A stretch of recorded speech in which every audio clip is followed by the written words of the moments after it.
Bonjour chers amis, nous reprenons cette émission qui s'intéresse, vous le savez, à la famille avec tous ses tenants et aboutissants. La famille qui est, on ne peut plus que jamais, tout à fait bousculée, et comme il est bon de revenir à comprendre ce qu'elle est, de manière à en vivre de toute façon avec de plus en plus de fruits, parce que la famille est un donné qui est extérieur à nous-mêmes. Et c'est pour ça que je voudrais qu'aujourd'hui on réfléchisse particulièrement sur la nature de la famille, très exactement d'où vient-elle? Vient-elle de Dieu? Vient-elle des hommes? Vient-elle aussi peut-être de la nature? Comment peut-on avoir une idée plus précise de son origine? D'autant que dans les faits, nous voyons que ça reste une sorte de pari impossible. Il y a si peu de familles qui sont très équilibrées, où tout le monde est heureux, n'est-ce pas? Vous voyez bien que la famille est à la fois une source de soucis, de problèmes, de difficultés, et pourtant, en même temps, on y est tellement attaché. C'est dire que dans ce pari impossible qu'il y a à vivre en famille, il faut tout simplement allier des choses qui semblent contradictoires. Quand il y a la passion amoureuse, la sexualité, il y a ce besoin tellement grand d'un autre entre l'homme et la femme, comme aussi un besoin d'être parent, d'engendrer la vie. Et en même temps, il reste l'épanouissement personnel de chacun. Quand on sait que c'est un équilibre si délicat, à ne pas s'oublier soi-même, comme on dit, à avoir une certaine estime de soi, tout en continuant à se donner à corps perdu à ceux de sa famille, que ce soit son conjoint ou ses enfants. Il y a donc cet équilibre entre à la fois une vie personnelle, une vie conjugale fondée sur l'amour, on y tient tellement aujourd'hui, et aussi, bien sûr, une vie familiale. Comment s'étonner que ce pari n'entraîne pas des contraintes? Parce que vouloir en plus que la famille, ça marche tout seul, ça, c'est vraiment le pays des bisounours. C'est difficile de vivre en famille, et pourtant, on y tient beaucoup, parce que la famille nous fait tellement de bien.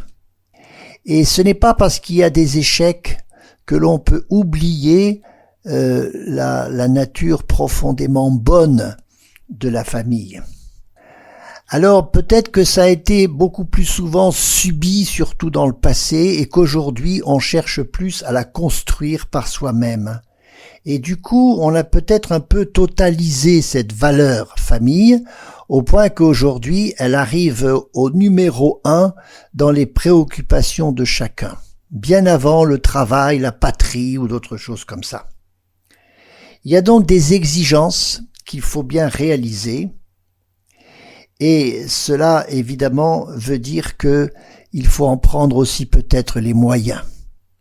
Et on reparlera souvent de cette nécessité de se préparer au mariage, d'apprendre à aimer, d'apprendre à être des parents, à éduquer, etc. C'est tout ça qui fait un peu l'ambition de cette émission, de pas croire que c'est donné et c'est facile, mais qu'au contraire, il faut toujours continuer à être renforcé dans ce travail qui consiste à fonder une famille. Alors, c'est pas aujourd'hui que la famille va mal, je pense qu'elle a peut-être été en difficulté à de nombreuses périodes de l'histoire. Le mariage monogame, indissoluble des chrétiens, c'est tout de même une conquête relativement récente. Enfin, le christianisme a imposé cette idée-là progressivement contre la trop grande influence de familles qui, dans l'histoire, faisaient les mariages. On était marié par ses parents, vous voyez bien, ça c'était très courant. Alors on n'est plus à cette époque-là. Ça veut dire que il y a eu des périodes et des civilisations où le mariage n'était pas du tout quelque chose de très heureux, et puis l'engendrement des enfants était aussi quelquefois très compliqué. Il y avait surtout beaucoup de désordre dans les familles, particulièrement les familles païennes, et là aussi dans différentes civilisations. Le concubinage, c'est pas une invention récente ou moderne, ça existait très fort en Grèce ou à Rome. L'adultère est aussi très pratiqué dans énormément de périodes et comme de beaucoup d'aires géographiques. Les liaisons homosexuelles, vous savez que ça existe presque depuis le début de l'humanité. Quant à l'inceste, c'est un mal qui ronge la famille depuis aussi très très longtemps. Peut-être qu'aujourd'hui, comme la foi chrétienne régresse, peut-être qu'on peut voir réapparaître un peu plus tous ces désordres familiaux qui tout de même ont été assez contenus par la pensée chrétienne, par l'éducation chrétienne. Alors, la famille traditionnelle, on voit ce que c'est, ça se définit comme un papa, une maman et un ou des enfants. C'est ce triangle un peu père, mère, enfant que un très bon anthropologue, Lévi-Strauss, appelait la famille conjugale, et il a remarqué, cet homme qui n'était pas précisément chrétien, il a remarqué que plus on remonte dans le passé, moins on trouve ce type de famille, voyez, père, mère, enfant, l'espèce de triangle un peu idéal, parce que ce modèle, c'était pas du tout celui de la famille paysanne d'autrefois. Il y avait une sorte de paternité un peu trop invasive quelquefois, et puis surtout la famille n'était pas limitée à ce triangle père-mère-enfant, elle était beaucoup plus large, l'importance des grands-parents, et aussi ces espèces de familles secondaires constituées par les enfants qui se mariaient et qui restaient encore dans la grande famille au sens de la familias, comme c'était d'ailleurs à Rome. À Rome, on était en famille, mais pas dans la famille nucléaire, comme on dit, où il n'y avait que les parents et les enfants. Voilà, on a ce type de famille en Afrique, dans beaucoup d'autres endroits. Eh bien, de nos jours, c'est vrai qu'on a une mutation, parce que la famille traditionnelle, père, mère, enfant, elle triomphe au 19e et au 20e siècle. Et aujourd'hui, on a de nouveau une nouvelle mutation, parce que justement, on est en crise sur plusieurs valeurs qui sous-tendent la famille. En particulier, le mariage fidèle et monogame, et puis aussi l'engendrement des enfants qui est lui bousculé aussi par ce qu'on appelle tout le monde de la bioéthique qui permet d'envisager des engendrements très différents. Ce qui veut dire que conjugalité et parentalité qui portent ensemble la famille sont en train de beaucoup être bousculés. Il y a l'augmentation du nombre des divorces, parce que vous savez qu'en France, on peut dire qu'on est pratiquement à un divorce pour 2 mariages, mais aussi des changements importants qui se sont faits déjà depuis quelques décennies avec la baisse du nombre d'enfants. On est à 1 enfant, 85, je crois, par femme. Voyez, alors qu'il y a plus d'un siècle, on était largement au-dessus de 2, ce qui assurait justement le renouvellement de la population. Donc cette diminution du nombre d'enfants, le fait que la femme travaille, ce qui en soi est bien sûr une bonne chose, mais quelquefois ça se fait bien sûr aux dépens de la famille. Et aussi d'ailleurs, malgré la bonne volonté des femmes, il faut le remarquer. En tout cas, le tandem travail-vie de famille est toujours en tension et quelquefois de façon très forte. Voyez bien que nous avons des changements de mentalité que l'on subit, même si on peut constater que pour certains, ils sont absolument nocifs quelquefois, mais des changements de mentalité qui ont évidemment accompagné et produit des adaptations législatives avec toutes ces lois. Vous savez, la loi sur la contraception en 67, la loi sur l'avortement en 75.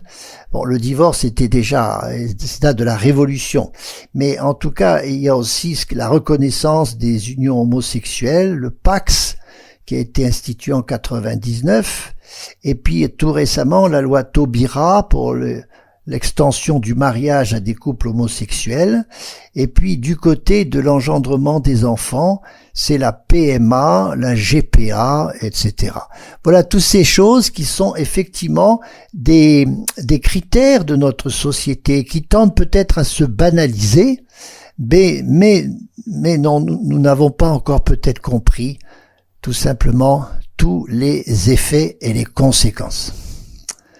Alors après la pause, on va continuer ces réflexions que je vous donne un petit peu en vrac pour que l'on soit dans la réalité de ce qu'est la famille aujourd'hui et pas dans une nostalgie, parce que la famille traditionnelle, j'y crois beaucoup, mais il faut comprendre dans quel monde aujourd'hui il s'agit de parler de mariage et de famille.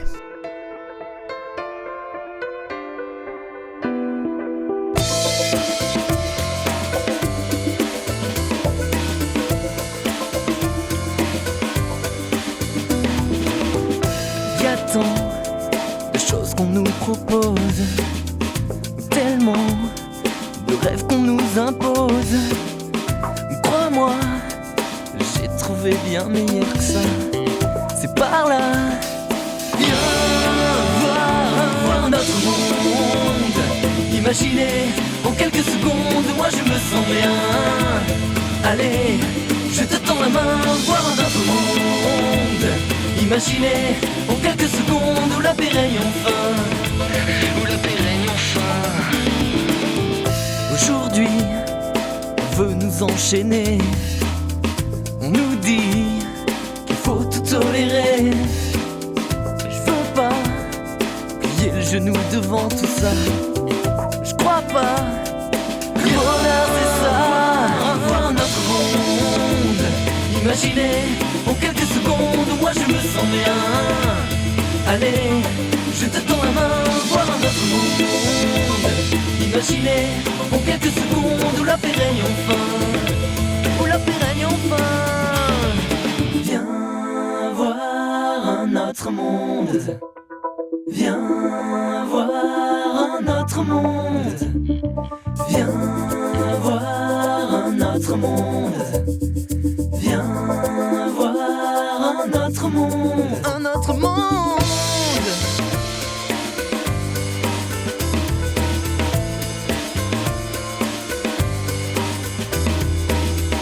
Crois-moi, j'ai trouvé bien meilleur que ça. La joie de me sentir voler en liberté. Si tu veux retrouver la vérité, c'est par là. Viens voir notre monde. Imaginez en quelques secondes, moi je me sens bien. Allez, je te tends la main, voir notre monde. Imaginez en quelques secondes où la paix règne enfin. Où la paix règne enfin. Voir notre monde. Imaginez en quelques secondes, moi je me sens bien. Allez, je te tends la main, voir notre monde. Imaginez en quelques secondes où la paix règne enfin.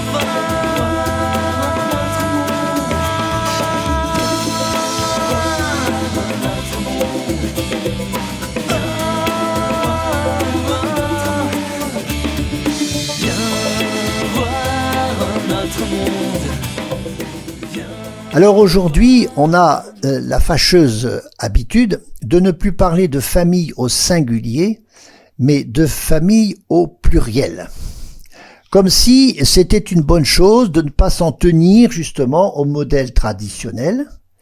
Modèle traditionnel, c'est un père, une mère, unis d'une façon indissoluble, et puis des enfants. Il y a donc ces fameux nouveaux modèles. Alors on pense aux familles monoparentales qui n'ont pas été créées entre nous, parce que c'est d'abord avec toutes les familles où il y a eu des deuils, et donc des veuves ou des veufs, qui se sont retrouvés avec une monoparentalité, on est tout seul pour élever les enfants, et puis le divorce qui progressivement a produit, c'est le divorce qui produit les familles monoparentales pour 75% d'entre elles. Et puis il y a les familles recomposées qui se développent surtout depuis une cinquantaine d'années, parce qu'à partir du remariage, c'est là qu'on voit apparaître ces familles qu'on peut dire nouvelles, parce que on verra ça, que c'est des familles très particulières, parce qu'elles intègrent des enfants qui ne sont plus frères et sœurs ensemble. On dit même quasi frères et sœurs. Ce sont des familles qui ont des particularités et sans doute aussi des inconvénients beaucoup plus nocifs qu'on pourrait le croire. Et puis, alors, il y a encore ce nouveau modèle dont on a parlé depuis moins longtemps, mais qui sont les familles homosexuelles avec 2 papas et 2 mamans. Et puis, 2 enfants. Les enfants, on ne sait pas trop d'où ils viennent. Il y a plusieurs façons de les avoir. Voilà. Donc, ces nouveaux modèles, est-ce que ces nouveaux modèles sont vraiment des modèles qui ont toute leur chance, la chance en tout cas de créer du bonheur, parce que la famille, c'est pour moi la source du bonheur. Il y a un bonheur familial qui ensuite va se répercuter sur tous les membres de la famille. On est heureux en famille parce que on a fait une famille heureuse, grosso modo. Et donc, est-ce qu'on peut dire qu'il y a une certaine satisfaction à en tout cas reconnaître et encore moins encourager ces nouveaux modèles? Il y a aussi d'autres modèles, alors plus anciens, qui ont tendance à disparaître. C'était la famille polygame, quand il y avait un homme et plusieurs femmes. On en a des traces dans la Bible, mais c'est assez courant, c'était très courant en Afrique et dans d'autres régions. Il y avait aussi les familles endogames, où on ne se mariait que avec des proches parents. Ce qui a eu pour inconvénient, vous savez, de créer justement des enfants souvent atrophiés. Et puis, de façon plus ancienne, les familles polyandriques, où c'est plus un homme qui a plusieurs femmes, mais c'est une femme qui a plusieurs maris. On a eu donc de ces familles-là dans d'autres mondes et dans d'autres époques. Et aujourd'hui, on voit qu'on a des modèles nouveaux, je l'ai dit, monoparentales, recomposées ou homosexuelles. Alors moi je trouve qu'il faut être très réaliste pour se demander si ces modèles-là finalement sont acceptables, ils sont psychologiquement intéressants, etc., socialement. Bon, on peut dire on peut parler d'un modèle qui est un tronc commun. On a en principe un père, une mère qui vivent avec des enfants, mais qui peut être temporaire. On a un père, ça pour quelque temps, puis après il disparaît, il y en a un nouveau qui arrive parce qu'il y a de la recomposition. Et donc ces modèles-là, en tout cas, s'inscrivent bien souvent dans une certaine instabilité. Alors c'est peut-être une supercherie de parler de nouveaux modèles si nous n'avons pas des nouveaux systèmes familiaux qui sont aussi performants que celui que l'on connaît, qui est encore aujourd'hui le plus courant, heureusement, où il y a un père et une mère qui sont dans la fidélité et qui sont là au minimum pendant toute la durée de la croissance des enfants. Et là, on a quelque chose qui incontestablement fonctionne comme les 3 pieds d'un tabouret. Et un tabouret sur 3 pieds, vous savez, c'est toujours équilibré. Ça n'est jamais déséquilibré. Ces 3 pieds, un père, une mère et un enfant, ces 3 pieds-là, c'est le modèle le plus performant. Je vous disais avant la pause que un anthropologue très connu et très compétent, Lévi-Strauss, qui avait beaucoup étudié cette question de la structure familiale dans les différentes civilisations, il disait que c'était le modèle le plus performant, celui qui donnait les enfants les plus équilibrés et aussi les parents les plus heureux. Alors, pourquoi se contenter de modèles imparfaits quand, de fait, on peut rechercher tout de même une certaine perfection, même si nous ne sommes pas naïfs, on n'y arrive pas toujours. Mais pourtant, on peut tendre à ce triangle naturel, père, mère, enfant, qui donne tant de bonheur et tant de stabilité. Alors, moi, j'ose dire que c'est aussi la nature. Non pas que la nature pousse de façon évidente à rester fidèle pendant 50 ans, 60 ans à un conjoint. De fait, on peut, parce que l'homme est faible, fragile et pécheur, on peut très bien s'abstenir de cette fidélité qui pourtant est un désir profond de l'homme comme de l'enfant. De l'homme, de la femme et de l'enfant. La stabilité conjugale, la stabilité du lien, de l'alliance, c'est incontestablement un pilier solide pour assurer une famille équilibrée.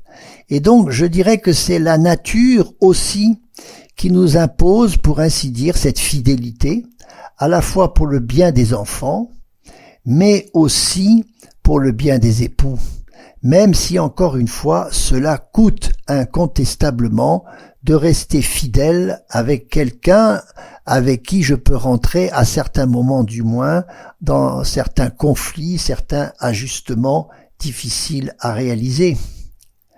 Voilà bien donc cette nécessité de bien toujours consolider les deux piliers de la famille qui sont l'alliance des époux, qui respectent la différence des sexes, et puis la filiation biologique, la parentalité, qui est l'autre pilier qu'il faut bien assurer. Alors s'il vous plaît, la famille, c'est certainement pas à cause de tout ce que je viens de dire, ce n'est pas une école de vie exigeante, c'est pas un cocon douillet, c'est plutôt une école de vie exigeante. Léon Tolstoï disait « Toutes les familles heureuses le sont de la même manière » et toutes les familles malheureuses le sont chacune à sa façon. Cette réflexion de Tolstoï veut dire que toutes les familles heureuses, finalement, elles le sont parce qu'elles atteignent plus ou moins ce modèle idéal du père, de la mère et de l'enfant. Alors que les familles malheureuses, c'est parce qu'elles connaissent certaines de ces déviations. J'en ai cité plusieurs.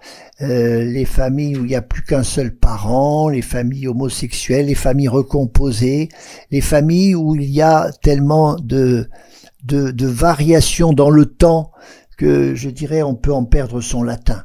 Les familles malheureuses le sont chacune à sa façon, parce qu'il y a tant de façons de ne pas être dans cette voie de perfection. On dira en termes chrétiens une voie de sainteté. Et bien sûr, je parlerai la prochaine fois de toute la façon dont la famille en réalité vient de Dieu. Ce qui ne veut pas dire qu'elle ne vient pas de la nature, mais elle vient de Dieu parce qu'elle vient de la nature, qu'il est inscrit au cœur de la nature comme un sommet, la création de l'homme et de la femme, à qui Dieu a dit « croissez et multipliez ».